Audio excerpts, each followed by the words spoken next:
Painted painless learning. નમસ્કાર વિદ્યાર્થી મિત્રો, આજે આપણે ધોરણ 7 વિષય ગુજરાતી પાઠ જીવન પાથે સ્વ અધ્યયન પોથી છે ના સોલ્યુશનના પ્રશ્નો લઈ આવ્યા છીએ.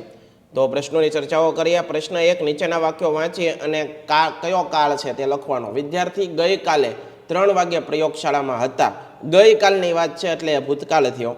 અનિમેશ અત્યારે અમદાવાદ જઈ રહ્યો છે. જવાની ક્રિયા શરૂ છે તો એના શું કહેવાય? વર્તમાન કાળ કહેવાય.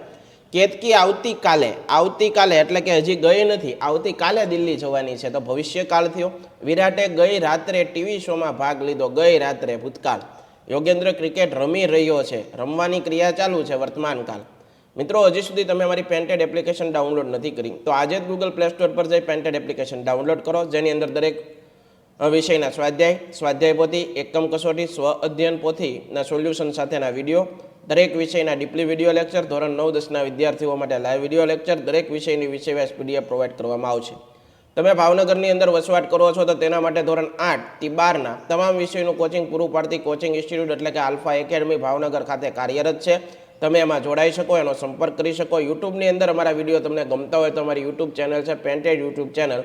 હજી સુધી સબસ્ક્રાઇબ નથી કરી તો સબસ્ક્રાઇબ કરો, તમારા મિત્રોને શેર કરો અને વિડીયો ગમતા હોય તો એને લાઇક કરો.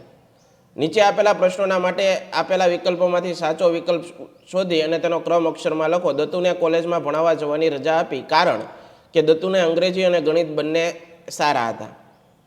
જીવન પાથે એકમમાં મગરૂર એટલે શું? મગરૂર એટલે કે અભિમાની. લેખકના પિતાશ્રીએ કયું જીવન પાથે આપ્યું? આબરૂથી રહેવું એ મોટી વાત છે. નીચેના શબ્દોમાંથી સમાનાર્થી શબ્દોની જોડ બનાવો. યાદ તો સ્મરણ, કેળવણી તો શિક્ષણ, પ્રતિષ્ઠા તો આબરૂ, ફાયદો તો નફો. નીચેની પરિસ્થિતિમાં તમે શું કરશો? યોગ્ય વિકલ્પ આગળ કરો. મારો પ્રથમ નંબર આવે એ માટે હું ખૂબ વાંચીશ અને આવડે તેટલું જ લખીશ. મને રસ્તામાંથી પર્સ મળી આવે, અસલી માલિકને શોધી પર્સ પરત કરીશ.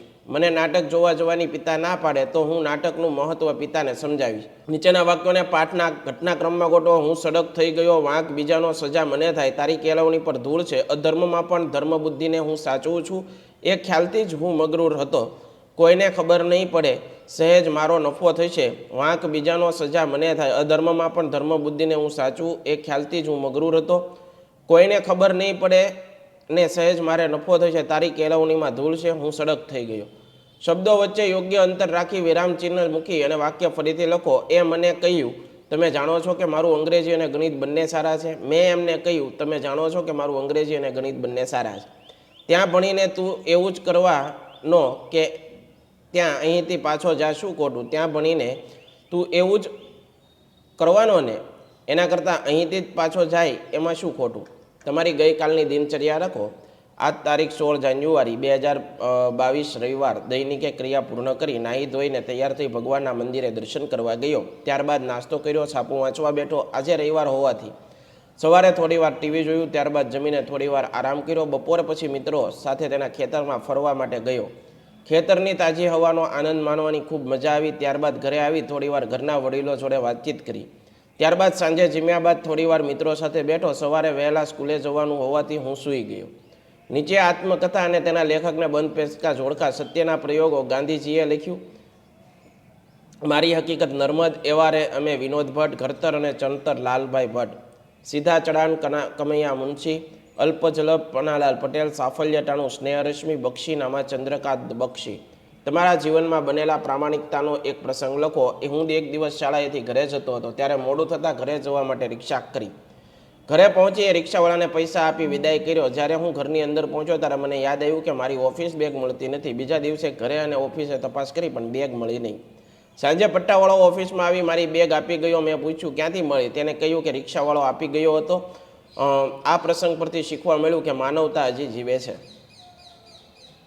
આશા રાખું મિત્રો આ સોલ્યુશન તમને ગમ્યું હોય છે. ફરીવાર નવા વિડીયો સાથે મળશું. ત્યાં સુધી જય હિન્દ, જય ભારત, ધન્યવાદ. Painted painless learning.